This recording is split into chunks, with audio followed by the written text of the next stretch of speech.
parlez pas de malédiction, le petit prince de Monaco est devenu prophète en son rocher. Charles Leclerc a triomphé sur cette terre avec la promesse d'un avant, mais aussi la promesse d'un après. Salut à tous les amis, bienvenue pour le débrief de ce Grand Prix de Monaco. C'était la 8e manche du championnat du monde de Formule 1 édition 2024. Et comme d'habitude, je suis l'homme le mieux accompagné de France, avec Hamza Ramani, avec Brice Germain. Salut les gars. Bonjour. Comment ça va? Ça va. Siamo in casa nostra. Ouais. Casa tua? Casa tua. Casa nostra? Oui, bah oui. Casa sua, Monaco. Il y a un côté un peu monégasque chez Brice, c'est vrai.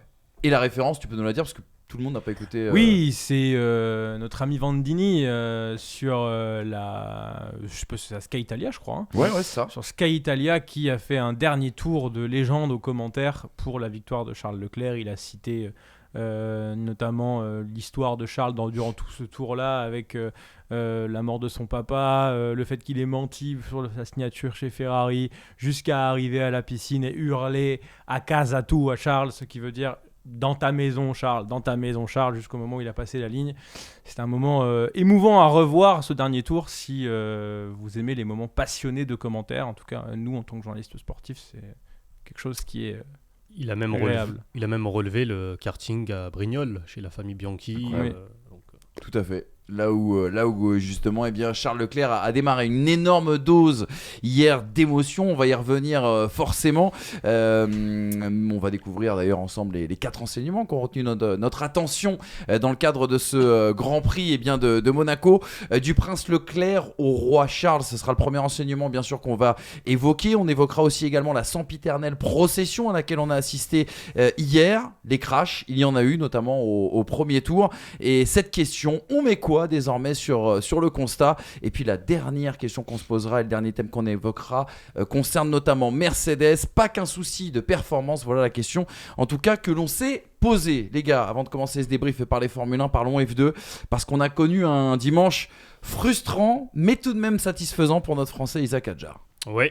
Il y a cette frustration des 2 derniers tours parce que la victoire, tu la sens venir, tu la vois venir et elle te semble acquise, sauf que tu es à Monaco et à Monaco, même quand ça ne dépend pas de toi, tu peux être dépendant des circonstances de course. Alors il a de la réussite avec l'abandon de Verschoor, les problèmes mécaniques. Il prend le temps de le dépasser alors qu'il aurait pu se précipiter. Il prend le temps pour ne pas prendre de risque d'accrochage. Il est en tête. La victoire semble promise, sauf que il y a plusieurs pilotes, et notamment du côté de Hard Grand Prix, qu'il faut saluer, parce que c'est une stratégie qui d'habitude en F1, je loue et je salue. Et là, ils l'ont fait avec les deux, avec Victor et avec Zach O'Sullivan. Ils sont restés en piste, en pneus durs, jusqu'au bout du bout, en espérant une voiture de sécurité. Victor aurait pu en bénéficier s'il était celui qui était devant, et donc finalement c'est O'Sullivan. Il y a l'accrochage assez étonnant pour le moins. Ouais, même on peut dire imbécile. Entre Durksen et Zen Maloney. D'ailleurs, Durksen, il a pris 10 places de pénalité au prochain Grand Prix. Une formule que j'aime bien, c'est que les deux n'ont pas participé à un concours d'intelligence. C'est un parfait honnêtement, sur celle-là, Maloney, je suis pas sûr que tu puisses lui reprocher grand-chose. En fait, c'est juste que Durksen sort des stands et il ne prend pas l'information. Donc... Après, il y a eu un brief quand même sur cette fameuse ligne jaune, sur cette fameuse gestion de la sortie de la piste. Faudrait lui demander, je ne sais pas ce qui s'est passé. En fait, donc, voiture de sécurité virtuelle, pardon. Et là aussi, question de circonstances incroyables, c'est qu'en Formule 2, on rappelle que l'arrêt obligatoire ne peut pas s'effectuer sous voiture de sécurité ou voiture de sécurité virtuelle. Dès le drapeau jaune, O'Sullivan entre au stand. Il fallait qu'il soit proche, dans ce 3e secteur, et proche de l'entrée des stands pour pouvoir le faire. Il entre au stand et 4 secondes après son entrée au stand, voiture de sécurité virtuelle, ce qui veut dire qu'à 4 secondes près, son arrêt obligatoire n'aurait pas été comptabilisé et du coup il aurait pu être disqualifié s'il n'avait pas fait son arrêt au dernier tour, si la voiture de sécurité... Enfin bref, c'est frustrant parce que tu aurais pu mettre un 25-0 à Maloney et à 25, 18 à Aaron. Finalement, tu te retrouves, tu repars de Monaco avec une 2e place au championnat, mais ça reste satisfaisant. Tu marques des gros points, tu fais une course et un week-end quand même assez performant avec ce qui s'est passé vendredi aussi. Clairement. On n'est pas passé loin du drame avec Miyata dans le tunnel.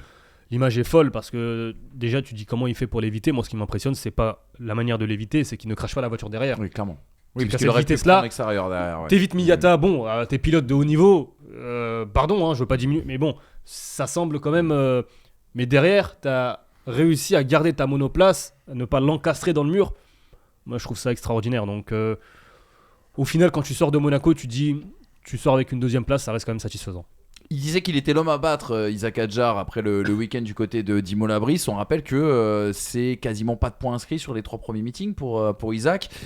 C'est malgré tout, excusez-moi, une très très bonne nouvelle en tout cas au championnat du monde, parce que c'est des gros points mine de rien qui marquent. Ouais, c'est ce que j'allais te dire. Je comprends la frustration, c'est normal, ça reste une victoire à Monaco quand même. Mais sincèrement, je suis presque pas frustré pour lui dans le sens où je vois pas qui est à sa hauteur cette saison. Vraiment, c'est pas qu'être français et d'avoir le prisme franco-français que de penser ça. Quand tu vois que justement il manque 3 meetings en début de saison, quand tu vois la malchance qu'il y a pu y avoir, quand tu vois qu'à chaque fois il est bien classé sur la grille, aujourd'hui qui a sa régularité et sa vitesse, à la rigueur il y aura peut-être Polaron, mais est-ce que Polaron tiendra sur l'ensemble de la saison avec une high-tech, je suis pas sûr. Après, ça veut plus rien dire, hein. High-tech, Campos, parce que comme il y a eu ce changement de réglementation, enfin ce changement de monoplace, t'as des écuries historiques comme Prema et Art Grand Prix qui du coup n'ont plus l'expérience des dernières années, des datas accumulées, qui se retrouvent aujourd'hui en difficulté. Alors combien de temps il faudra pour ces écuries avant de les retrouver au premier plan, parce qu'il y a des infrastructures, des facilités qui font que... Mais c'est vrai que par rapport à la saison dernière où tu te dis, Campos, High-Tech, ce sont des écuries de fond de grille, là en l'occurrence c'est plus le cas du tout. En tout cas, si Isaac avait une concurrence par rapport à son niveau à lui, je pense que cette concurrence-là ne serait pas à 2 points devant lui au championnat. Là, au vu de tout ce qui s'est passé cette saison, il n'est qu'à 2 points de la tête du championnat. Très sincèrement, je vois pas ce qui pourrait l'empêcher sur la longueur d'une saison d'aller choper ce titre. Et puis à 2 tours près, c'est 3 victoires consécutives en course principale. Hein. D'où le fameux titre de l'homme à battre, bien sûr, de ces dernières semaines. Juste un petit point, Victor Martin, ça a été impressionnant. On n'a pas beaucoup parlé de Victor depuis le début de cette saison. Impressionnant en qualification. Malheureusement, il a encore péché dans la réussite, là, que ce soit samedi. Là, c'est la chance que l'on a évoquée pour O'Sullivan. Si le crash il arrive 2 tours avant, Martin s'il fait aussi podium. Donc oui, enfin après tu parles de chance, faut pas oublier le départ raté. C'est vrai. Mais ça c'est un problème je crois parce que Sébastien Philippe en parlait, c'est arrivé en course sprint et en course principale. Manifestement c'est plus un problème avec la monoplace qu'il va falloir régler, parce que c'est vrai que la qualification après c'est Monaco, donc là c'est aussi la part du pilote qui on en parlera au niveau de Leclerc, mais le fait d'être tributaire de beaucoup de choses comme ça, la malchance se provoque aussi un petit peu, et je pense que depuis le début de saison dernière, il y a beaucoup de moments où, en plus de la malchance, il y a eu des tout petits ratés de la part de Victor, que ce soit en qualification à des moments ou même en course, qui font que sur un championnat qui va récompenser la régularité, comme dirait Samuel Eto'o, ça paye cash. Et en l'occurrence, là, Victor, il le paye en étant loin au classement, exactement de la même manière que Berman peut le payer, puisque c'est une des premières bonnes performances que fait Berman cette saison en F2. Là, après avoir raté la course à Jeddah, après avoir eu des soucis, je sais plus où c'était, en Australie, ou si c'était à la course d'avant à Bahreïn, je sais plus. Mais en fait, quand tu cumules le tout au fur et à mesure, si t'en es là, il manque encore quelque chose, et je pense qu'à mon avis, Victor, il lui manque cette petite maturité en course là pour aller scorer, ce qu'on cherchait chez Théo pendant longtemps et qu'il a réussi à avoir l'année dernière en battant Vesti. Je suis pas inquiet sur les pilotes, aussi bien Martins que Berman. C'est la situation de Hart qui nous a un peu inquiété au début de saison. Et pareil pour Prema, Berman et Antonelli aussi, qui fait encore un week-end satisfaisant. On le voit pas beaucoup parce qu'il monte finalement peu sur le podium. Je crois même qu'il n'a pas de podium, si je dis pas de bêtises. Mais il est souvent 4e, 5e, 6e. Antonelli, encore une fois, c'est performant. Alors on peut me dire ce qu'on veut, on en parle de plus en plus de Mercedes, etc. Moi, depuis le début de saison, je vois un pilote en F2, c'est difficile de faire des podiums à chaque course parce que ta course sprint, ta course. Antonelli, encore une fois, c'est performant. Exactement. Wolf a dit, juste parenthèse sur le sujet, Wolf a dit ce week-end, Verstappen en abandonne parce qu'on n'a pas une voiture assez compétitive. On ne pourra pas attirer de champion du monde dans ce baquet à côté de George Russell. Et on est prêt à laisser filer Carlos Sainz parce qu'il est dans un timing qui est un petit peu différent de nous. Ça ouvre la porte un petit peu, bien sûr, à Antonelli, mais on sera là pour le commenter et le voir dans quelques semaines. Je vous ai parlé tout à l'heure du programme. On rebascule sur la Formule 1. Regardez l'habillage, les 4 enseignements qui vous attendent. Parce que vous allez voir, il y a des images qui parlent d'elles-mêmes. C'est important, bien sûr, de vous le partager. On l'a dit, le prince Leclerc, la grande sieste de Max Verstappen et cette sempiternelle procession. On met quoi sur le constat? Et il n'y a pas qu'un souci de performance chez Mercedes. C'est l'heure du débrief. On y va, mon Léo. Petit jingle. Et avant d'entrer dans le détail et le vif justement de ces 4 enseignements, replongeons-nous dans le classement à l'arrivée des 78 tours de ce Grand Prix de Monaco. La 6e victoire en carrière de Charles Leclerc, le premier podium cette saison d'Oscar Piastri. Carlos Sainz qui monte sur la boîte 3e place. On retrouve aussi également 2 Mercedes avec Max Verstappen intercalé entre les deux à la 6e position, son pire résultat depuis le début de la saison, hors abandon bien sûr. Et puis Albon 8e, Tsunoda 8e, Albon 9e qui met les 2 premiers points de Williams et Pierre Gasly qui rentre un point, son premier dans la saison et le 2e pour Alpine. On fonce tout de suite sur la grande actualité, le grand moment d'hier. Charles Leclerc vainqueur à Monaco, ça donnait ça. Oh!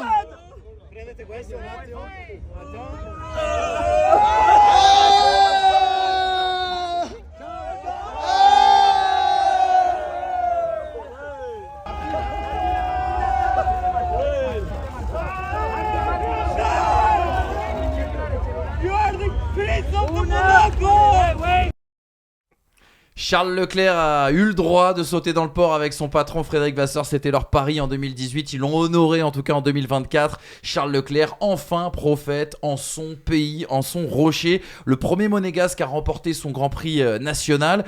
Grâce aussi bien sûr aux performances de sa voiture. La Ferrari qui était l'arme fatale en tout cas ce week-end. Avec une traction notamment diabolique. 3e pole en 6 Grands Prix du côté de Monaco. Lui qui le dimanche a mené les 78 tours et reviendra bien sûr sur l'impression. On a l'impression que justement ce week-end il a eu un peu la réussite qu'il avait fui dans toutes ses tentatives du côté de la principauté et notamment avec l'intervention du drapeau rouge dès le premier tour et le fait qu'il n'y ait pas de neutralisation par la suite. Beaucoup de maîtrise aussi également tout au long du week-end, maîtrise émotionnelle, ce qui n'a pas toujours été le fort de Charles Leclerc. Une stratégie aussi audacieuse, le fait de ralentir ses concurrents déjà pour conserver bien sûr ses gommes mais aussi pour ne pas offrir un arrêt gratuit du côté de Norris. Est-ce que c'est le vice qui manquait justement jusqu'à présent à Charles Leclerc? Et puis à la fin, énormément d'émotions et puis aussi également la bonne opération dont la Formule 1 sans doute avait besoin pour 2024. Qu'est-ce qu'elle vous inspire cette première victoire les gars de Charles Leclerc à Monaco? Un peu la même chose que ce que m'a inspiré la victoire de Sainz à Singapour. La voiture est la plus rapide mais il va falloir faire le job. Il va falloir faire le job intelligemment.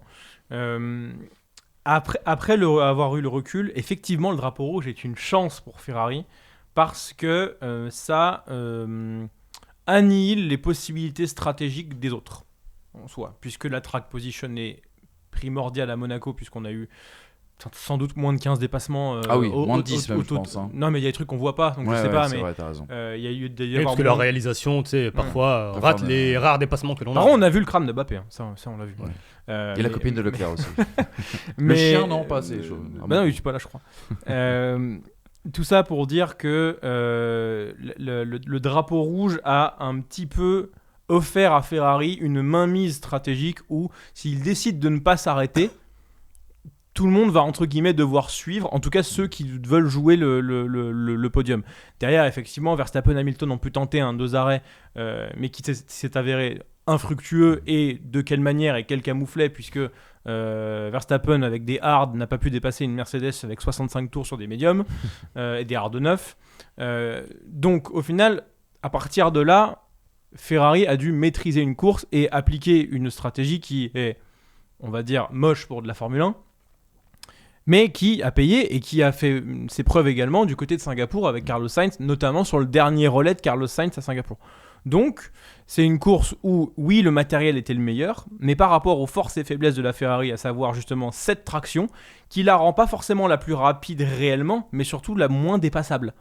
Et on l'a vu notamment sur le tour de qualification, 80% du tour, Oscar Piastri est devant, mais sur les relances, la Ferrari fait la différence et du coup devient impossible à aller chercher.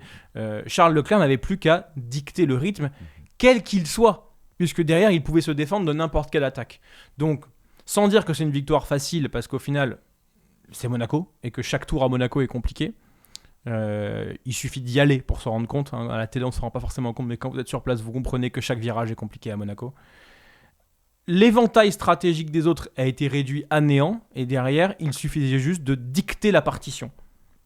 Ça a été fait avec brio, ça a suffisamment mal été fait par le passé du côté de Ferrari pour saluer le fait que il fallait quand même faire atterrir l'avion, malgré le fait qu'il ait bien décollé et que tout se passe bien en l'air. Ton avis, Hamza, sur cette première victoire justement de Charles Leclerc, les circonstances, parce qu'il y a énormément de choses à dire autour de cette victoire, même si la course n'a pas été la plus passionnante de l'année. Non, mais c'est vrai que je comprends pas ce que tu disais au début. Tu comprenais pas ou tu comprends pas? Non, je comprends. Non, j'ai l'impression que, enfin, peut-être que je me trompe, Mhm. mais il me semble avoir compris qu'en fait, du coup, hier, tu pensais que c'était pas une chance d'avoir ce drapeau rouge d'entrée. Il me semblait. Je l'ai pas percuté comme ça au début. Ouais, c'est ça. C'est surtout Alors, qu'il y a il y a pas de aussi- neutralisation après. il y a aussi, Parce que tu pour moi vois. c'était un pari Mm. en fait ça pouvait être un pari et imagine au bout de 50 tours il y a plus les hards vont plus Mm. et en fait avoir mis les médiums à ce moment-là et s'arrêter à avoir des hards neufs et pas tirer sur ces hards longtemps, peut-être que ça aurait été bon s'il y avait eu un drop de performance des hards. Mm. C'est ça que je veux te dire. Ouais. Moi, sincèrement, alors déjà, il y a un premier facteur important, c'est le fait de reclasser Carlos Sainz 3ème. Ouais, ça change tout dans la course, c'est vrai. Parce C'est que... le règlement. Non, mais c'est pas une critique. Ce que je veux dire, c'est que tu te retrouves du coup à 2 contre 2 et pas 2 contre 1. Maintenant, encore une fois, même à 2 contre 1 avec 2 McLaren face à Charles Leclerc, ça change rien. Leclerc roule au ralenti sur 78 tours. Il remporte la course. Moi, je veux bien, on en parlera plus tard de Monaco. C'est à la fois la course la plus simple et la plus compliquée de la saison. Mm. Plus compliquée parce que c'est Monaco, comme tu le disais. Il y a les rails, il y a sur des micro-gestes, tu as la possibilité de perdre une course. Mais en même temps, aujourd'hui, avec la taille des monoplaces, on en revient à ce qu'on disait la semaine dernière sur Imola, tu restes en piste. Et pour un pilote du talent de Charles Leclerc, et au final, tu remarques que le top 10 n'a pas changé parce qu'en fait, les pilotes les plus performants sont aussi ceux qui commettent le moins d'erreurs. Dans ces conditions-là, tu restes en piste, tu roules à 30% de tes capacités s'il le faut. Un tour de, je caricature volontairement, mais une 10 en pôle, tu peux tourner en 1,35, tu te feras pas passer à Monaco. C'est le jeu. Leclerc est resté devant, il a dicté son rythme. Dès le 10e tour à la radio, on dit à Charles Leclerc, t'as aucun intérêt à rouler plus vite. Leclerc à un moment commence pas à s'agacer, mais à montrer sa frustration parce qu'il avait peur de perdre la performance pneumatique, Oui. la température de ses gommes. Bon bah écoute, honnêtement c'est pas la course la plus passionnante, mais il fallait concrétiser encore une fois. Stratégiquement, elle l'était quand même, hein, je trouve. Hein. Les 4 de devant, les quatre de moi, je devant comprends pas appliquaient une stratégie entre guillemets différente. Je parle pas en termes pneumatiques, je parle en termes de ce qu'il devait D'approche, faire pour venir ouais. déstabiliser l'autre. Charles Leclerc, lui, devait absolument, et Carlos Sainz un petit peu aussi, maintenir George Russell en dessous des 20 secondes. Oui c'est ça, mais c'est pour ça pourquoi Leclerc roule au ralenti. Parce Non, pas fait, que, il y a quand même 77 tours à tenir sur ses hards. Et elle grainait lors des essais libres 2, cette voiture. Donc il fallait absolument ne pas abîmer ses gommes. 77 tours. Moi, je serais pas d'accord sur ce point. Pour plusieurs raisons. Le premier point, c'est que 77 tours, au ralenti ou pas au ralenti, déjà, c'est Monaco. On voit que tu es capable de faire 77 tours en médium pour Ça George dégrade Russell. peu. Ça dégrade pas Sur un autant rythme que encore Bahreïn, plus lent, par exemple. sur un rythme complètement. encore plus lent que celui de Leclerc. Ensuite, la deuxième chose, il faut t'adapter au rythme. Je parle de donc Charles Leclerc. Bien sûr. Il faut s'adapter au rythme de George Russell. Russell qui rapidement, au début, attaque. Il se retrouve dans le top 5, Russell. Puis rapidement, on lui fait comprendre que tu n'as aucun intérêt parce que tu n'iras pas les chercher. Et tu as 77 tours à faire sur ces médiums, potentiellement. Donc Russell ralentit. Donc Leclerc ralentit parce que lui n'a pas envie d'offrir l'écart de 21 secondes, puisque c'est ce qui coûte, C'est ça. ce que coûte environ un arrêt, de 21 secondes à Lando Norris, qui lui s'offrirait du coup un arrêt, mettrait soit des médiums s'il s'arrête tôt, soit des tendres s'il s'arrête tard, et pourrait On n'avait menacer plus en détente, mais... Carlos Sainz. Encore une fois, On n'y croit pas. en tout cas à la radio chez Ferrari, on lui dit si Norris met des tendres, ça devient une menace pour Carlos Sainz. Encore une fois, même si tu as des Pour Charles pneus aussi, neufs, hein, ils le disent. oui, enfin après il faut dépasser 3 pilotes. Piastri, non. J'y- Ça n'aurait j'y pas été crois un pas. problème. Donc oui, 2 pilotes et demi si tu veux. Mais encore une fois, moi je trouve... Pardon, j'ai pas envie de diminuer, mais je trouve rien d'exceptionnel à partir du moment où Leclerc a dicté le rythme. Il a eu l'intelligence justement de suivre les consignes de Ferrari, dicter le rythme, un rythme extrêmement lent pour maintenir George Russell dans cet écart de 20 secondes qui s'est dessiné sur le tard, hein, parce qu'au début c'était 10, 12, 13, Ouais. ça a longtemps été cet écart-là, pour empêcher Norris de s'arrêter. À partir du moment, tout ce qu'il suffisait de faire, encore une fois, c'est compliqué à Monaco, c'était de garder la voiture entre les rails et de rentrer à la maison. Puis tu avais quand même cette importance de Carlos Sainz qui devait rester à une distance convenable d'Oscar Piastri pour ne pas le laisser faire n'importe Oui. quoi. Mettre la pression sur Parce que Leclerc, si Oscar Piastri tentait de dépasser ou essayait de pousser Leclerc à la faute, il fallait que Sainz soit assez proche pour que le le rapport bénéfice-risque d'une tentative d'Oscar Piastri soit à reconsidérer parce que Sainz est juste derrière. Il fallait en même temps garder ses pneumatiques parce que Leclerc, lui, il a beaucoup moins de complications à les conserver que Sainz ou Piastri parce qu'il n'est pas justement dans le sillage des monoplaces. Et en même temps, il fallait essayer de laisser un espace pour maintenir Norris à moins de 20 secondes de Russell. La position de Sainz aussi a été primordiale dans la victoire de Leclerc. Juste un petit truc statistique pour dire à quel point le rythme était moche. Hein. Ça nous vient de F1 Whisperer qui nous donne encore beaucoup de data sur Twitter, on le remercie. La pole de Leclerc étant une 10.2, la pole de l'année dernière, le temps de Leclerc l'année dernière étant une 11.3 en qualification. Il y a une seconde 1 d'écart ou une seconde 2, je ne sais plus exactement, excusez-moi.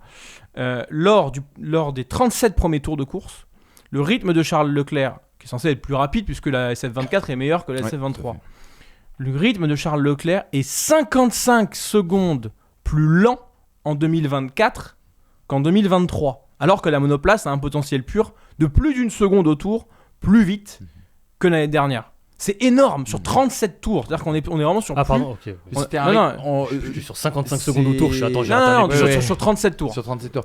Même toi, au volant de ton petit bijou. C'est un petit peu ce que je te mettais, non ? 55 secondes, c'est un peu ce que je te mettais, non ? Ça fait beaucoup.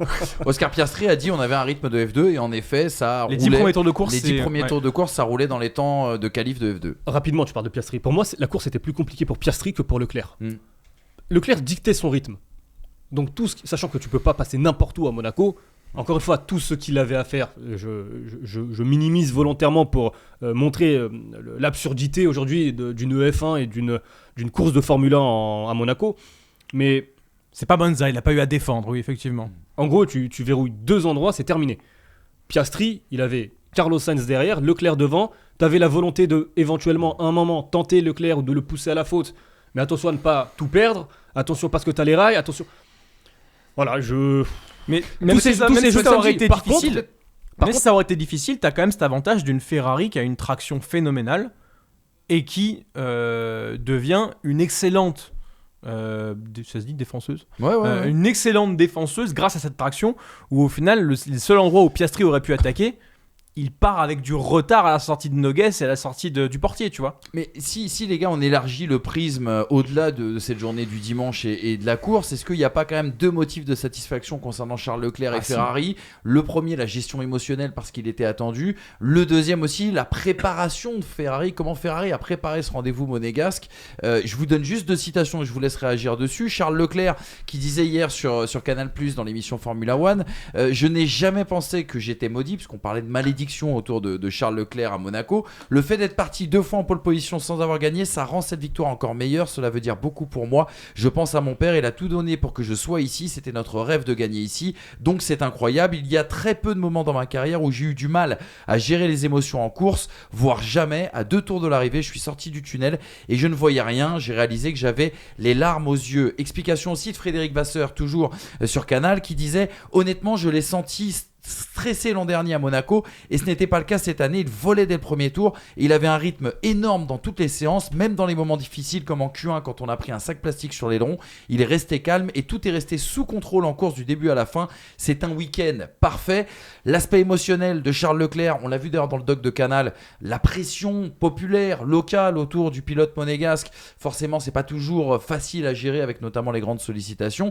Et puis la préparation de Ferrari, moi j'ai souvenir il y a quelques années, Ferrari arrivait sur un circuit sans données, sans setup, on va dire, au préalable.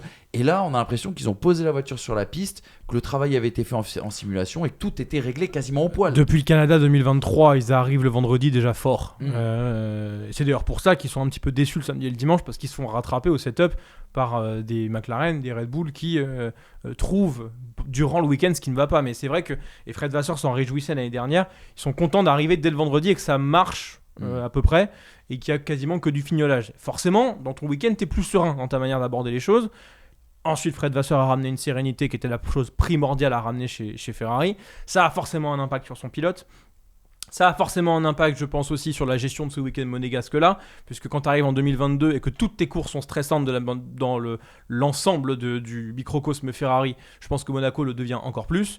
Charles Leclerc, aujourd'hui, je pense qu'il bénéficie de cette atmosphère pour aller mettre en banque cette victoire à Monaco. Après, il y a lui aussi qui prend de la maturité, qui a vécu 2 fois les déceptions. Donc, en soi, c'est le diamant qui se polie, hein. Je sais plus comment on dit ça, mais c'est le métier qui rentre, on va dire, à ce niveau-là. Maintenant, encore une fois, on le disait pour Norris, on espère que cette victoire-là, elle a un goût de déclic pour ne plus voir certains moments de malchance provoqués, je dirais. Ça faisait 2 ans qu'il n'avait pas gagné, quasiment. Oui, depuis le 18 juillet 2022. 2022 donc ça fait beaucoup, quoi. Après, la période de diète était plus longue entre les victoires de 2019 et celle de 2022. Mais en soi, Carlos Sainz, lui, a gagné 2 fois, 3 fois depuis, même si la Grande-Bretagne était juste avant l'Autriche. Par contre, ce qu'il faut saluer, c'est la qualif. Extraordinaire. Là, la qualif. Oui, il le savait. Et je pense que la Ferrari avait moins de potentiel en qualif qu'en course. Et puis il y avait la concurrence, t'avais Piastri qui était proche, t'avais Norris qui était proche, t'avais Verstappen, je sais qu'on sera pas d'accord sur ce point, mais Verstappen était proche. En Q2, il termine à moins d'un dixième, même à 13 millième de Norris. Et en Q3, son premier tour, il est à 1 dixième et demi du meilleur temps. Je sais plus si c'était déjà Leclerc ou. Oui, les tours de Q3, c'est pas les mêmes tours que ceux de Q2. Hein. Oui, mais quand j'entends que Verstappen était exclu de la bataille pour la pole, si t'exclus Verstappen, en fait, t'exclus Norris, t'exclus Sainz, t'exclus les Mercedes évidemment.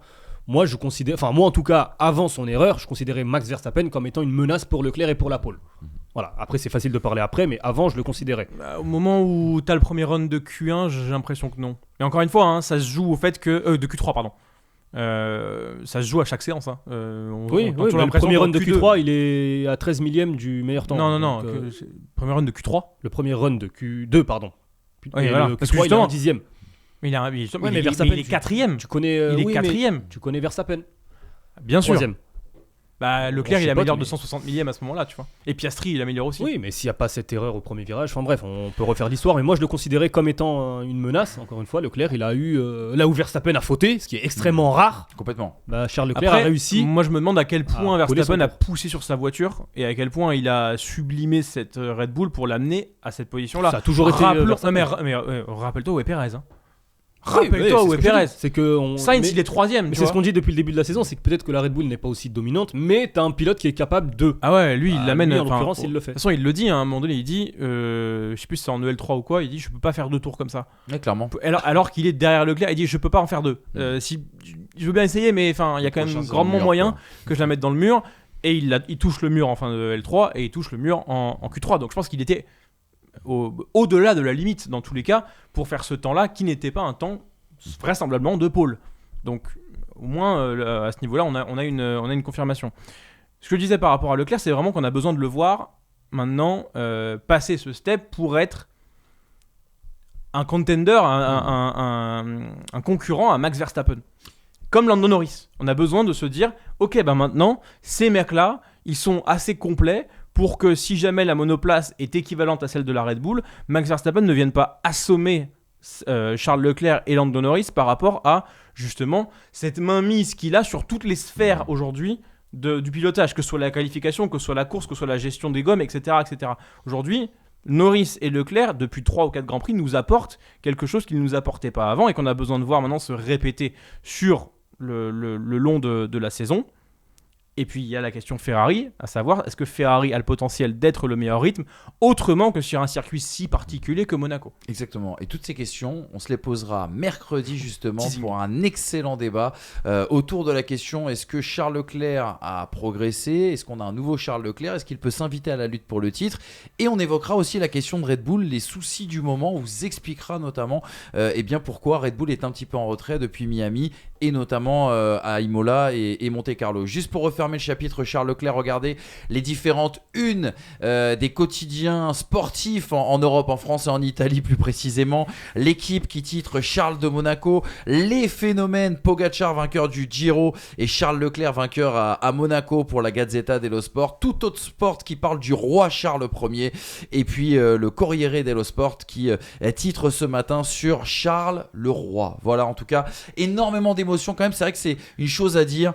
quand Charles Leclerc gagne une course de Formule 1, il y a toujours une histoire à raconter, il y a toujours une émotion particulière. On se rappelle de Spa 2019, Monza 2019. Là, cette fois-ci, avec Monaco, il y a toujours un parfum assez particulier avec cet homme. Il n'y a pas un pilote qui n'était pas content hier. C'est vrai. Oui, exactement, t'as raison. Tout le monde lui a rendu hommage. Ça, c'est quelque chose, bien sûr, de Dans la très com, important. Oui, toujours. Enfin, Mais si, il bon. y a Pierre Gasly et Esteban Ocon. On va en parler. On va en parler justement. Mais avant cela, on passe au deuxième enseignement, les gars, avec eh bien une procession à laquelle nous avons assisté dimanche. Alors, c'est pas la première. C'est pour ça qu'on a titré avec un point d'interrogation quand même, une sempiternelle procession du côté de Monaco. Cette piste étroite, c'est F1 de plus en plus monstrueuse, notamment depuis le changement de réglementation en 2017, ça on vous l'avait déjà dit. On vous rappelle aussi cette stat, 2 des 5 Grands Prix de l'histoire qui n'a connu aucun dépassement se sont déroulés du côté de Monaco. Il y a eu l'édition 2003 et l'édition 2021. La qualification, et c'est souvent l'argument que vous avez donné sur ce plateau, c'est pas la première fois qu'on traite le sujet Monaco, la qualification reste l'essence de la Formule 1 et à Monaco, elle prend une dimension absolument extraordinaire et c'est pas grave s'il n'y a pas beaucoup de spectacles le dimanche parce que le samedi est tellement époustouflant qu'on peut s'en contenter, mais il faut revenir sur les circonstances de cette édition 2024. Le drapeau rouge au premier tour et le fait qu'il n'y ait pas eu de neutralisation par la suite a fait qu'on a été privé d'une arme stratégique, c'est-à-dire l'arrêt au stand et le changement de pneumatique. On l'a dit tout à l'heure, ces voitures avaient des rythmes de F2 avec des stratégies qui étaient beaucoup trop conservatrices, un rythme bas, mais aussi la volonté, on l'a vu, pour beaucoup de pilotes de rester à plus de 2 secondes, on va dire, de la voiture qui les précédait pour pas avoir trop de surchauffe, pour pas trop taper notamment dans la mécanique et dans les gommes. Et puis, c'est quand même un fait historique, les gars, ce week-end, et c'est pour ça qu'on est obligé d'en faire un enseignement. C'est la première fois dans l'histoire de la Formule 1 que le top 10 sur la grille est le même que le top 10 à l'arrivée. Qu'est-ce que vous avez pensé de ce Grand Prix de Monaco ? Et surtout, est-ce qu'on n'est pas là quand même si on connaît le particularisme de Monaco, est-ce qu'on n'est pas là presque obligé de trouver des solutions, soit d'aménager le circuit, soit de réduire la taille et le poids de ces monoplaces. L'absurdité la plus totale d'une course de Formule 1. Moi, quand après 10 tours, j'entends « t'as aucun intérêt à aller vite », oui. déjà, c'est un problème. Encore une fois, 55 secondes de moins sur le rythme de 2023 pour un Leclerc qui est devant alors qu'il n'était pas devant en 2023. Cette piste, aujourd'hui, elle est historique dans le sport automobile, pas seulement en Formule 1, parce qu'il y a la FE aussi. Tu te retrouves dans une situation où les monoplaces, mais on en revient, c'est le même enseignement qu'Imola, les monoplaces aujourd'hui ne sont pas faites pour rouler à Monaco. Maintenant, qu'est-ce qu'on fait ? Une fois que l'on balance les faits, que l'on dit on s'est ennuyé, c'était horrible, que fait-on ? Est-ce qu'on change la situation ou pas ?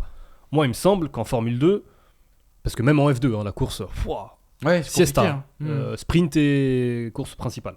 Il n'y a quasiment pas eu de dépassement. Et les rares dépassements que l'on a eu, j'ai vu beaucoup de monde s'enthousiasmer sur le déplacement de Biermann sur Antonelli. On rappelle qu'Antonelli venait de sortir des stands, il avait des pneus froids. Donc, tu vas bien le rappeler. Tu es censé du coup avoir un rythme 4 secondes inférieur. Et c'est son coéquipier. Mais littéralement, c'est vraiment ça. Ah oui, aujourd'hui en F2, tu peux perdre 3-4 secondes au tour sur ton tour de sortie. Il n'y a pas de voiture chauffante. Ouais, pardon. Pour préciser. En F2, je vois qu'on a pris des mesures. Aujourd'hui, en qualification, tu as un groupe A et un groupe B. C'est spécifique à Monaco. Vraiment. Pourquoi tu ne dictes pas de nouvelles mesures également pour la F1 ? Sur le même tu nombre, imposes mais ça changerait quoi là ? Tu imposes un nombre d'arrêts. Je sais pas, je te balance des idées. Je suis pas payé pour. Tu balances un nombre d'arrêts obligatoires. Tu balances des pneus spécifiques à Monaco. L'époque des super soft, ultra soft, ultra super soft. On en parlait hier d'ailleurs. Pourquoi est-ce que tu tentes pas la situation ? Tu dis Monaco, course particulière, cadre particulier. Des pneus qui ne peuvent pas faire 20-25 tours pour le plus dur. Comme ça, tu obliges les écuries. Tu ne peux on a pas. que les super softs en F2, ils galéraient à aller très loin avec. Oui, bah oui. Ouais, Et en F2, je crois que la course principale c'était 44 tours, enfin une quarantaine de tours. Tu ne peux pas faire une course de F1 aujourd'hui où tu roules au ralenti sans avoir la possibilité pour le pilote derrière toi de te dépasser. Tu ne peux pas faire une course où les pneumatiques médiums, donc la catégorie intermédiaire, puissent te permettre de faire 77 tours comme c'est le cas pour George Russell sans être inquiété par Max Verstappen qui est le pilote qui est peut-être pas le plus agressif pour tenter un dépassement. Voilà. Maintenant, si on ne change rien, chaque année on aura le même débat et chaque année ce sera la sieste et ce sera le pire Grand Prix de la saison. Je vais te donner la parole tout de suite, Brice, mais juste avant, tu as parlé de solutions justement évoquées pour ramener un petit peu plus de spectacle ou une situation un peu plus normale à Monaco. Motorsport.com a énormément travaillé sur le sujet, notamment ce week-end, et je vous ai exhumé bien ces quelques citations, notamment celle de Christian Horner qui dit: soit nous devons rendre les voitures considérablement plus petites pour la saison 2026, ce qui n'est pas vraiment à l'ordre du jour, soit pour avoir une course vraiment divertissante ici, nous devrions au moins envisager la possibilité d'ouvrir certaines zones qui pourraient potentiellement créer au moins une opportunité de dépassement. Pour protéger les 70 prochaines années ici, je pense qu'il est évident qu'il faut une certaine évolution. Déclaration Toto Wolff, c'était sur Sky Sports juste après la course. Cette phrase limpide: je pense que cette piste a ses limites et nous les avons dépassées. Et puis la proposition de Lewis Hamilton qui revient à ce que tu disais justement tout à l'heure concernant les pneumatiques. Il dit: vous ne vous endormez pas le dimanche en regardant la course, vous? Oui, il faut créer quelque chose d'autre d'une manière ou d'une autre. J'aimerais que nous ayons les routes plus grandes et que la piste soit plus large, mais je ne pense pas que ce sera le cas à Monaco parce que c'est juste un petit endroit. Je dirais qu'avoir des pneus spéciaux pour cette course afin d'avoir plus d'arrêt au stand créerait plus d'incertitudes. Mais bien sûr. On a parlé des voitures, on a parlé du tracé. Je suis gêné par la déclaration de Toto Wolff par contre. Là, c'est pas la piste qui a des limites, c'est la F1 qui touche ses limites. Ouais. Aujourd'hui, c'est pas la piste. Ça a toujours été compliqué de dépasser à Monaco quand même. Bien sûr. Mais encore heureux, Dieu merci, tous les circuits. Le souci, c'est ce que dit Christian Horner juste avant, c'est qu'il dit on n'est pas prêt, même si on sait que elles vont être un petit peu moins larges, un petit peu moins longues les voitures de 2026, paraît-il. Pour le moment, il n'est pas prévu que ces voitures reviennent au format du début des années 2000. À partir du moment où tu as un moteur comme il est aujourd'hui, tu peux pas faire autrement. Il est forcément immense et supra-lourd. Donc je vois pas comment tu peux. Enfin, il y a quand même une monoplace qui va avec. De plus, sécurité égale poids. Ça a toujours été le cas, mais si on veut pas avoir des crashs où on a 2 morts par saison, on peut pas avoir des monoplaces qui font 430 kg, c'est pas possible. Ou même des monoplaces qui sont pas longues pour avoir une crash box qui soit efficace, etc. Mais par contre, on peut essayer peut-être, Dominique en a parlé, de revenir à des moteurs plus petits en termes de taille, mais plus puissants en termes d'efficience. Mais après, je suis d'accord avec Hamza, la déclaration de Toto Wolff, elle n'a aucun sens. Et celle de Lewis Hamilton, elle en a. Parce qu'il ne faut pas être devin pour comprendre que la spécificité et le charme de Monaco résident dans l'étroitesse du lieu et le côté sensationnel de faire passer des voitures aussi vite dans des rues aussi petites. Visuellement, même si on n'a pas eu de spectacle hier, visuellement, dans la télé, on en a pris plein la tronche. Et pourtant, des éditions de Monaco géniales, il y en a. Donc, que la F1 soit devenue ennuyeuse par certains aspects et que ça s'amplifie à Monaco parce que c'est Monaco, j'ai envie de te dire que Monaco a toujours été le reflet négatif du spectacle en F1. Au même titre que d'autres circuits comme, par exemple, je sais pas... Singapour sont souvent le reflet inverse que tu peux avoir, ou même le Brésil, où sont des circuits où tu as toujours un peu de spectacle. Mais c'est pas les circuits qui sont responsables que la F1 soit ennuyeuse. Jamais ça a été le cas. Est-ce que là c'est pas du business pur? Encore une fois, je vais vous répéter ce que je vous ai dit tout à l'heure, mais est-ce que c'est pas le fait que on sait que les voitures ne vont pas revenir à ce format de l'époque, de Gap. On sait que c'est pas le sens pour le moment de l'histoire. Tant qu'il y a l'hybride, ces voitures resteront monstrueuses. Est-ce que du coup c'est pas plus facile de taper sur le circuit ou de trouver des solutions au niveau du circuit ou par la réglementation? Je me souviens d'une émission qu'on avait. C'était quand? Il y a peut-être 2 ou 3 ans sur Monaco. Oui. On était là à proposer des 2021, solutions. Des solutions même de changer le circuit. Mais en fait, non. Là, avec le recul, je me rends compte que non, en fait, c'est une erreur de penser ça. Bien sûr. C'est pas le circuit qui est responsable du spectacle dégradé aujourd'hui de la Formule 1 à Monaco. Changez les règles. Si vous ne voulez pas changer les monoplaces, changez des règles. Mettez des règles spécifiques à Monaco. Débrouillez-vous. Mais sinon, chaque année, on aura une course oporifique. C'est trop facile de la part de la Formule 1 de dire les monoplaces, elles sont comme ça parce qu'on a des impératifs d'image, parce que c'est pas des impératifs d'écologie, c'est des impératifs d'image que fait la F1. On a des impératifs de sécurité, donc c'est vous le problème. C'est trop facile de faire ça. Aujourd'hui, il y a des solutions beaucoup plus simples, je pense, comme par exemple repenser cette règle sur le drapeau rouge. Repenser cette possibilité de changer de pneu et du coup de ne pas avoir d'arrêt obligatoire sur l'ensemble d'une course. Repenser, et comme tu l'as dit, la qualité pneumatique qu'on emmène à Monaco. Quelles sont les courses qui nous intéressent le plus? Celles où il y a 2 arrêts au lieu d'1 parce que justement ça dégrade plus que prévu. on sait que Pirelli pluralité est- stratégique. on sait que Pirelli est dans ce casse-tête depuis 10 ans et en même temps on saurait pas faire à leur place, donc on est bien personne pour critiquer, mais ils il y sont a dans un ce cahier des casse-tête. charges, Oui, assez d'avoir des compliqué. pneus qui dégradent sans être des pneus qui se délaminent. Ce qui au final est une demande presque de licorne pour. C'est même pour, antinomique, c'est complètement bipolaire pour Oui. Pirelli. Parce qu'il y a 10 ans, Pirelli aurait fourni des pneus qui auraient jamais tenu 70 tours, mais par contre ça. qui se seraient dégradés aujourd'hui. Et c'est pas une question de soft, medium ou hard, c'est une question de comment le pneu il est fait. Aujourd'hui, tu peux faire 100 000 bornes avec ces pneus. C'est juste la performance qui en sera impactée. Sauf que quand tu as un bitume qui ne dégrade pas, comme à Mexico il Arrêtez y a déjà de en resurfacer 2022. toutes les pistes, déjà. Oui. Arrêtez de resurfacer toutes les Tu pistes. te souviens de Mexico 2022 où Mercedes, non c'est Red Bull, je sais plus. Qui attendait que les Mercedes perdent en rythme sur les médiums et qu'elle ça s'est jamais tombé? Tu te souviens pas de ça? Qu'il y avait une stratégie qui était faite oui. pour ça, Oui, oui. Non, c'est Mercedes qui attendait. Et Mercedes que je crois, Red Bull attendait tombe. Ou alors c'est Il me 2021, je sais plus. C'est Mais Mercedes qui attendait. voilà, ça c'est plus possible en fait. Que ça vienne d'une économie de fou d'un pilote. Soit c'est une strat. Mais que ça vienne du fait que dans tous les cas le pneu ne se dégradera pas parce que la piste est comme ça. Je suis désolé, ça veut dire que le C1, c'est le C1 ou le C6, le C5, je sais plus, le C5, je crois. Le C5, il est pas assez tendre. Point. Non, mais tu peux, Et tu peux en que- faire un spécifique comme disait Hamza pour Monaco. Ils ont bien créé le C0 Oui, bien sûr. pour les pistes qui étaient trop abrasives. Mm. Pourquoi on crée pas le C6 pour les pistes qui ne le sont pas assez? Non, mais en fait, on Par revient exemple. à la situation de GH. J'ai l'impression que même 5 C10 ans, ça aurait pas suffi. hein. 5 ans, 6 ans, quand t'avais 7 ou 8 gammes différentes, tout simplement. Oui, mais avec cette gamme-là, le problème c'est qu'on avait des pneus qui se délaminaient. Non, Et mais c'est ce que non, veut mais tu plus les voir ramènes la Formule uniquement 1. à Monaco. C'est simple. Enfin, ou tu les ramènes à Monaco et sur un ou deux autres circuits. Après, le truc c'est qu'avec les resurfaçages de pistes, j'ai l'impression que Pirelli, je sais pas si vous avez cette impression-là, mais que Pirelli est de moins en moins informé, que la FOM est de moins en moins informée. Mais que oui, les- mais alors, des ça- situations où tu arrivais, tu découvrais le Alors nouveau sache tarmac. une chose justement, la Turquie. on a pu discuter, il y a le Même Grand Prix récemment. du Canada, tu sais, qui se déroule dans 15 jours, ils ont resurfacé justement la piste, on a pu discuter avec les organisateurs il y a quelques mois, et justement la FIA et la Formula One ont drastiquement réencadré justement le resurfaçage de la piste. Par exemple au Canada, les émissaires de la Formula One sont passés je crois il y a 4 ou 5 mois, ils ont même dû repousser leur passage parce qu'il neigeait au moment où ils sont venus la première fois pour constater la piste. Par contre, on nous disait du côté du Canada qu'un resurfaçage ne se fait idéalement que tous les 10 ou 15 ans. Et j'ai l'impression qu'il y a des pistes qui sont resurfacées tous les 3 ou 4 ans. Donc, il faudrait peut-être voir en tout cas un petit Regarde, peu ce qui se passe de ce Mo- côté-là. Monaco 2024, le top 4. Il y a dans cette stratégie de faire tous les tours en dur, t'as Piastri qui met toute la course, la pression sur Leclerc. T'as Norris qui, à un moment, en début de course, en milieu de course, laisse un écart plus ou moins important pour laisser ses pneus tranquilles et pouvoir attaquer. Ça n'a servi à rien. Verstappen qui arrive, il peut pas dépasser. Ça ne sert à rien aujourd'hui. Vous pouvez me dire ce que vous voulez. Une monoplace, s'il n'y a pas un écart monstrueux de rythme.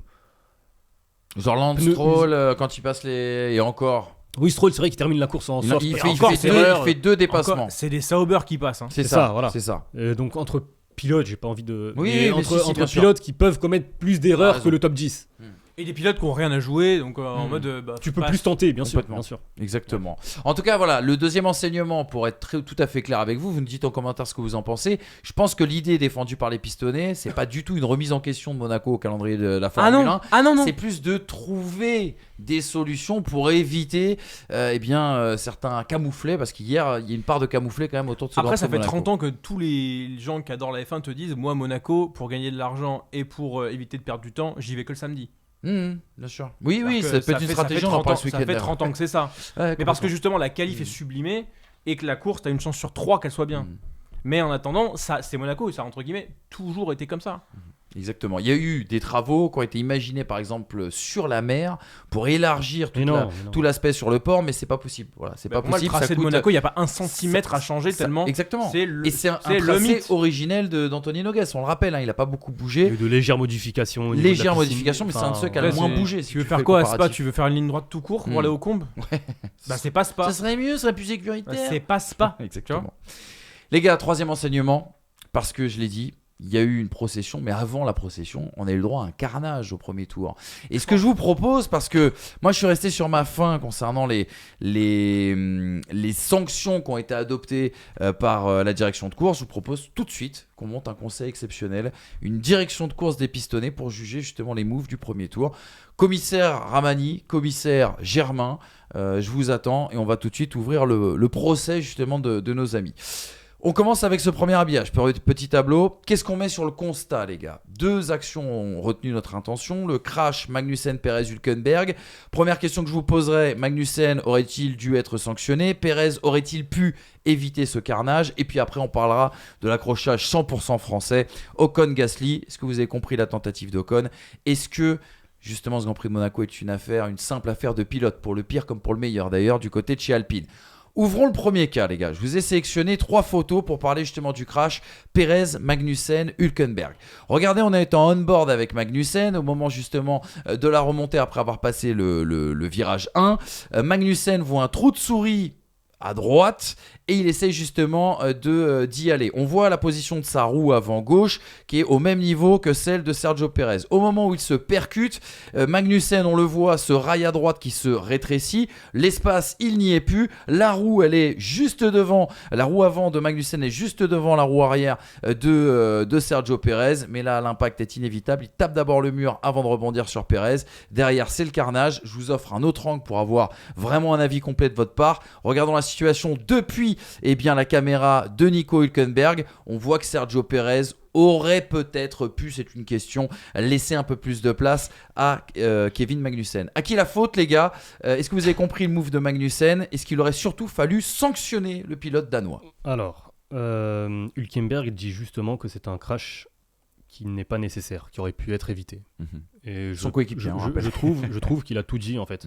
Parce que une fois passé l'émotion de ce crash, c'est impressionnant parce que la première image qu'on voit avec la réalisation, on le rappelle, c'est la voiture de Perez.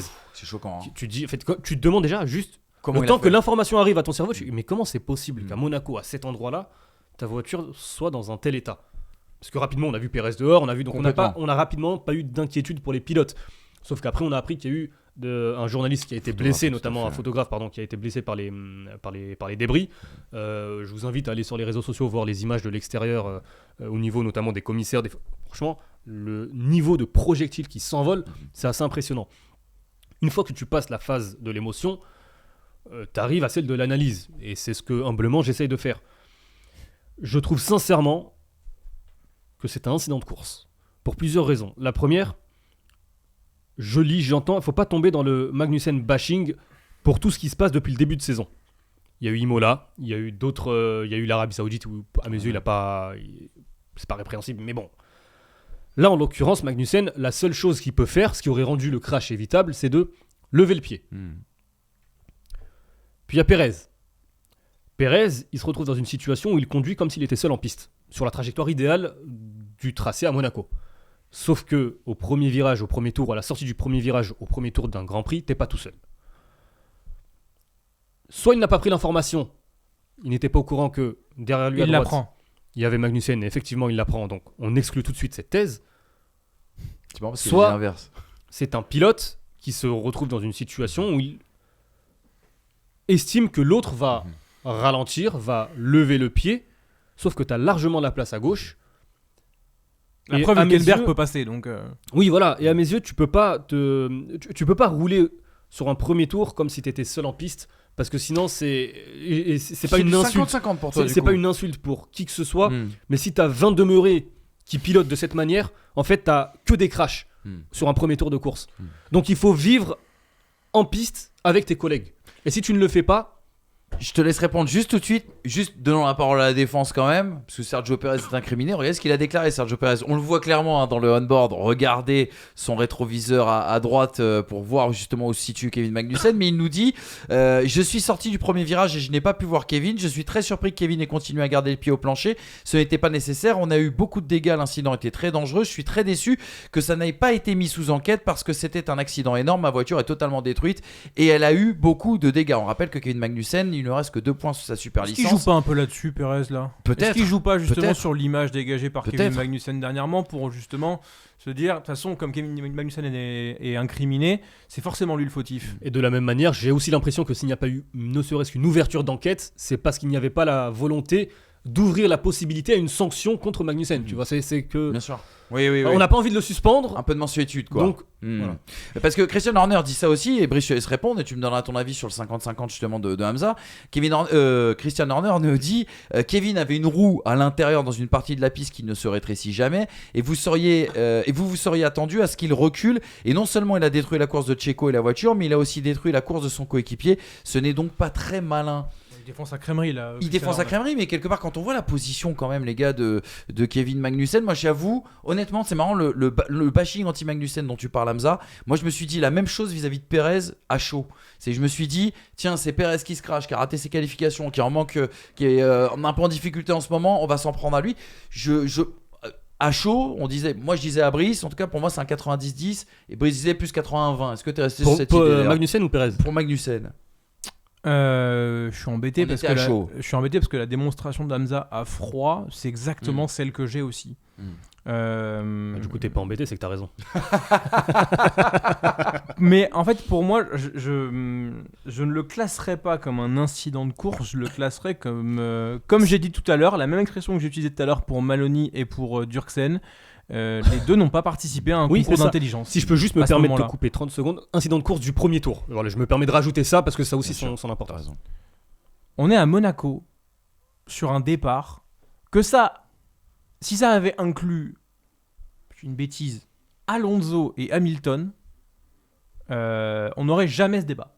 On aurait dit c'est un incident de course, ils se sont pas vus, ils se sont gênés, tout ça parce que c'est l'image de grands champions. Là on a Perez qui est sur la sellette et qui a souvent été impliqué par exemple souvent, mais régulièrement été impliqué sur des crashs comme ça. Magnussen qui a 2 points sur son permis, mais au final, que Perez le voit et ne bouge pas, c'est pas malin. Il est pas fautif, mais c'est pas malin. Et que Magnussen tente de passer, ou en tout cas reste flat out à cet endroit-là, c'est pas malin. Mais après, si le championnat du monde de Formule 1 sanctionnait l'idiotie, il y aurait plus beaucoup de pilotes, c'est ça que tu veux dire. Bah non, mais par le passé, certains seraient partis plus vite. Voilà, il y en a eu quelques-uns. Et attention, hein, je n'insulte personne. Je suis le premier à devenir complètement con dès que je mets un casque. Mais c'est normal. C'est justement ça qu'il faut gommer à un moment donné. Mais tu vois, je rejoins Hamza sur le fait de dire incriminer Magnussen est injuste, incriminer Perez est injuste, à mon sens. Et comme dit Hülkenberg, c'est un crachy inutile, c'est regrettable. C'est de la bêtise. C'est je klaxonne au feu, tu m'insultes au feu, je me lève, je te tape, tu me tapes, etc. Alors qu'au final, c'est de l'idiotie. Passons au deuxième cas, les gars. Alors, dans ces cas-là, un peu plus rapidement, on n'a pas les images parce que vous les avez vues, vous les avez en tête. Et là, franchement, je pense qu'on a un coupable. Ouais. L'accrochage Ocon-Gasly, il lutte à ce moment-là pour une entrée, bien sûr, dans le top 10. Meilleure qualification de cette saison du côté de Monaco parce que le facteur pilote est très important à Monaco. Et on a vu qu'Alpine pouvait compter encore sur 2 excellents pilotes. Malheureusement, il se rentre dedans toujours dans ce premier tour. Déclaration de Pierre Gasly, c'était toujours à motorsport.com après la course. Il dit c'était vraiment inutile, je suis triste, déçu de la situation. Quelle que soit la voiture qualifiée devant, la voiture derrière était censée l'aider tout au long de la course. C'était la stratégie, nous devons absolument discuter parce que nous ne pouvons pas nous le permettre. Surtout dans une saison comme celle-là, c'est un pilote professionnel en parlant de Ocon. On sait ce qu'il faut faire et ce qu'il ne faut pas faire. Encore plus avec son coéquipier, c'est un très bon pilote, il sait ce qu'il fait, alors il doit juste changer. Petit penalty et toujours cette petite tension quand même entre les deux pilotes, je pense qu'il ne redescendra jamais. Les gars, est-ce que vous avez compris ? Est-ce que vous pouvez comprendre pourquoi Esteban Ocon prend sa tentative après les explications de Gasly et au vu du on-board ? Oui, ça se comprend. Parce qu'en fait, peu importe ce qui est dit en briefing, à partir du moment où tu vois l'espace, tu te dis non mais je vais pas attendre. Ça se passe en une fraction de seconde. C'est un pilote. En fait. C'est un pilote. Il est bâti pour dépasser. L'espace, il est là, il le voit, il le tente. Et je pense qu'à partir du moment où ça touche, il se dit mais je suis con, machin. Mais après, évidemment, il se défend en première intention sur la conférence, sur la zone mixte, pardon. Mais après, il s'est excusé sur les réseaux. Il s'est excusé et c'est bien normal. Mais c'est 100% sa faute. Mais encore une fois, tu vois l'espace, tu peux avoir l'envie d'y aller. Mais ce qui est d'ailleurs dommageable parce que les deux seuls qui ont tenté quelque chose, ils ont amené au crash, au drapeau rouge. Résultat, personne n'a pu rien tenter derrière. Mais Là-dessus, Ocon est responsable à 90% parce qu'il provoque justement ce moment-là. Gasly laisse pas non plus une place de fou furieux à Esteban Ocon, même si en soi il n'a pas à s'écarter pour son coéquipier. Mais quand tu sais effectivement, quand tu prends le recul à froid, encore une fois on n'est pas dans les voitures, mais quand tu prends le recul à froid de te dire que on leur a demandé de privilégier la stratégie du pilote qui serait devant, peu importe ce qui se passe. Et comme le dit Gasly, quand tu sais que un point cette saison c'est une victoire, que tu as 2 voitures qui sont à ce moment-là 9 et 11, je sais plus, un truc comme ça. 10 et 11. 10 et 11. Que tu aurais certainement terminé 9 et 10 si tu avais pu avoir une stratégie à 2 comme ça. Bah ouais, c'est crétin. C'est pas Ocon, hein, c'est juste que c'est la situation, le constat devient un peu ballot. Et moi, ce qui m'embête le plus, c'est que Esteban Ocon n'a pas besoin de ça. C'est-à-dire qu'il est déjà la cible de beaucoup de mauvaises personnes en termes d'influence et d'image vis-à-vis de ce qu'il fait. Il réalise un début de saison qui est excellentissime au volant de cette Alpine et j'ai peur que cet incident ne vienne remettre en cause tout ce qu'il a fait pour se mettre sous les spotlights pour éventuellement trouver un baquet en 2025, notamment celui d'Audi ou celui de Haas par exemple. Ça me fait chier pour lui que cet incident-là, qu'aurait pu arriver à tout le monde, vienne tout ruiner. Oui, il n'est pas bête. Il fait pas quelque chose de bête, il fait quelque chose d'instinctif pour un pilote qui, quand tu connais le contexte d'Alpine et qui, quand tu connais le briefing d'Alpine, te paraît bête. Mais du coup, j'ai pas envie de lui jeter la pierre trop fort parce que je me dis, est-ce que j'aurais pas fait pareil à ta place ? J'aurais été fautif tout pareil. Il est fautif, point. Mais attention à pas en faire trop quand même. Parce que je trouve que Gasly s'immerge quand même bien dans la brèche là. Il se met bien dans la brèche pour titiller et mettre le couteau, ça fait mal. En même temps, il prend un 5-1. Je comprends qu'il veuille dire que justement on fait pas tout pour lui, etc. Mais voilà, qu'on soit un peu mesuré, je pense. Parce qu'Esteban Ocon, il a fait beaucoup de bien à Alpine depuis le début de saison. Exactement. Un homme, alors, Alpine a marqué 1 point du coup ce week-end, ça fait 2 points au classement des constructeurs. Un homme sur ce plateau n'y croyait absolument pas, c'était ce week-end dans l'émission. Pole position, regardez. Ocon top 10 ? Oh non, Gasly. c'est sérieux quoi. Gasly a l'air un peu Alpine dans le top 10 ce week-end. T'as vu ce qu'a dit Bruno Forman ce matin? Mais l'Alpine, t'es censé être la franchement, pire gagnons des du temps et faisons le quiz. Oh vraiment, c'est sérieux. Non mais vraiment, mais il y a des gens qui jouent de l'argent et tout. Tu joues avec ton oseille. Vous venez de vous faire embarrer, mon cher Gérard. Non mais c'est vrai. Non mais attends, tu veux je me mets. Par la manière dont vous parler. Bah non mais si vous voulez faire le quiz les gars. C'est si vous voulez faire le quiz, mais là franchement, honnêtement, Ocon top 10, franchement. Objectivement, je suis d'accord, c'est vrai. Honnêtement les gars, on est une émission où on sait, regarde, la top 10, il est à, je vous le mets, il est à 6. Non. On peut le voir. Tu le joues? Bah oui. Ok. Non, je jouerai pas. Pas beaucoup, hein. Ok. Mais tu fais 3ème l'année dernière, quoi. C'est tout. Quiz? Allez, on va sur le quiz.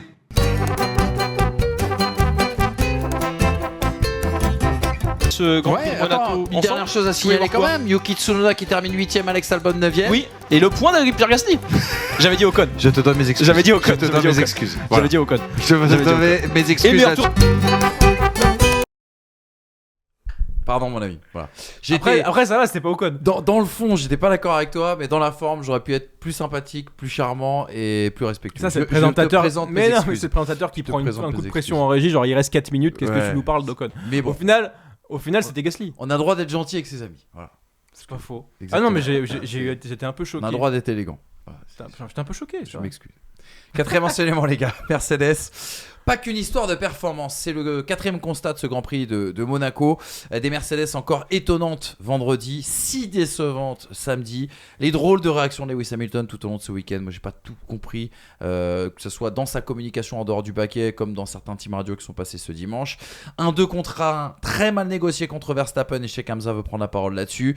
Et puis le constat global, toujours aussi déprimant. Les performances, certes, il y a une progression, mais est-ce que c'est suffisant par rapport au bon en avant des autres écuries? Où est passée la formidable exécution en course? Vous savez, cette fameuse résilience du dimanche dont on parlait, même lorsque Mercedes était en difficulté, on ne voit plus rien, en tout cas du côté des Allemands. Et puis George Russell, on l'a vu, a pris le pouvoir. C'est lui qui décide de cet aileron avant dont il était le seul heureux possesseur ce week-end. Quelle gestion pour Lewis Hamilton jusqu'à la fin de cette saison. Hamza, je te laisse prendre la main parce que c'est vrai que c'est un enseignement à la base qu'on n'avait pas pensé à faire et tu nous as parfaitement convaincu avec ta démonstration. Quand tu sors des essais libres, tu te dis Mercedes peut jouer la pole. Si tu joues la pole, tu joues la gagne à Monaco. Quand tu vois la qualif, tu vois 2 pilotes qui sont loin de pouvoir jouer la pole position.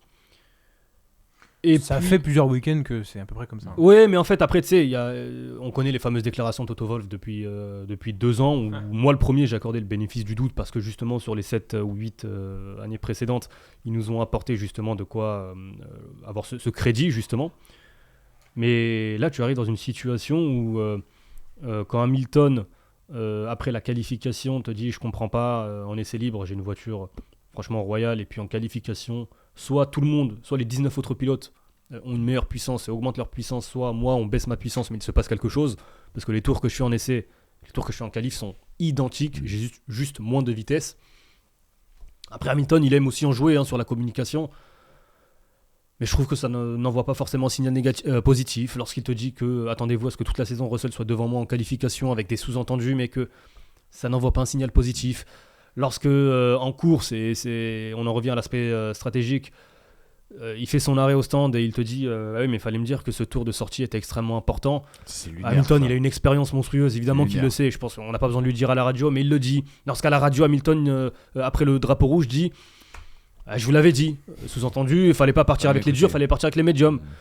Et quand tu prends ces déclarations, que tu recontextualises selon les différents points à aborder côté Mercedes, tu te poses des questions. Tu te poses des questions parce que la stratégie Mercedes, où tu as Russell, Hamilton face à Verstappen, en gros, c'est ça.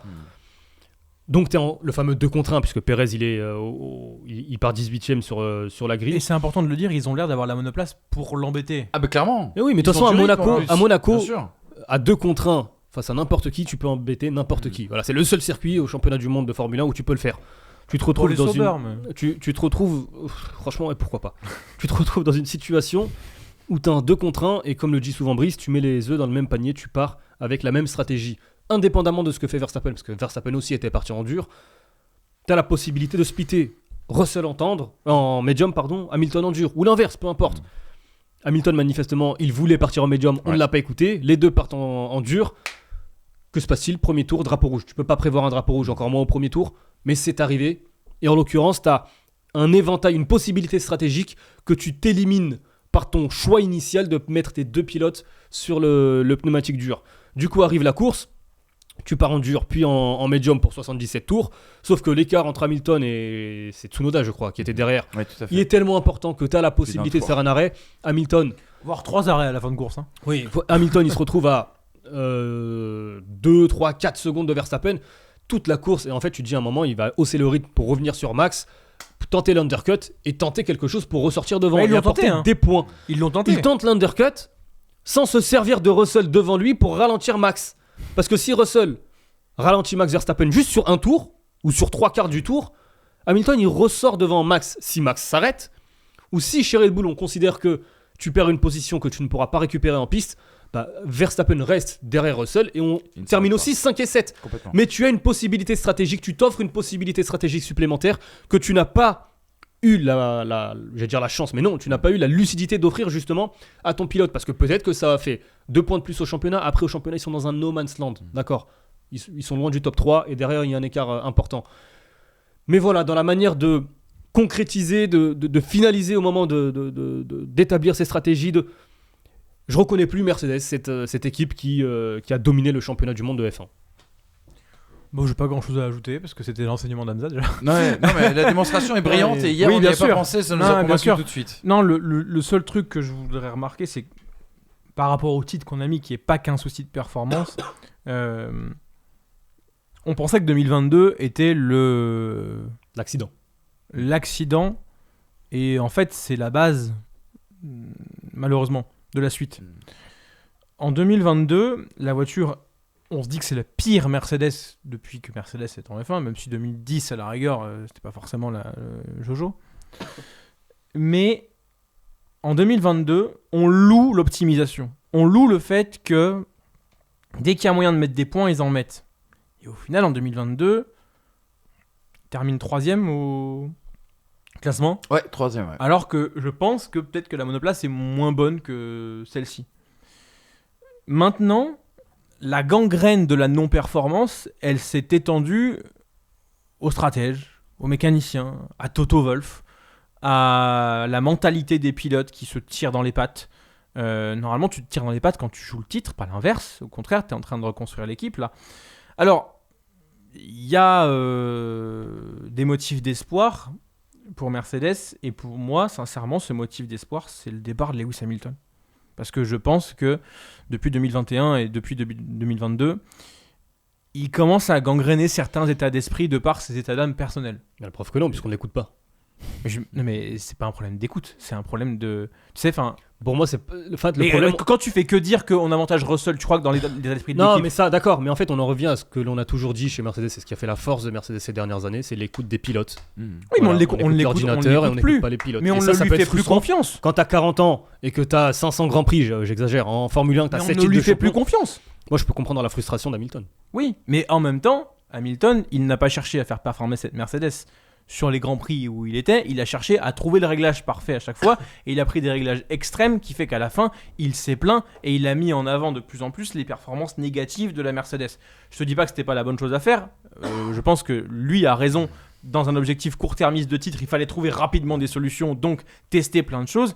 Mais en attendant, je suis pas sûr que c'est plus du côté de chez Mercedes face à un Russell qui lui allait justement chercher les performances, notamment en 2022 et depuis le début de saison 2024, ce qui n'était pas le cas en 2023 où Hamilton a joué ce jeu de la régularité pour être dans les 3 meilleurs pilotes de la saison et être impressionnant en 2023 sur une W14 qui n'était pas franchement génial non plus, qui a eu un petit coup de d'éclat avec un double podium à Barcelone, mais c'est tout.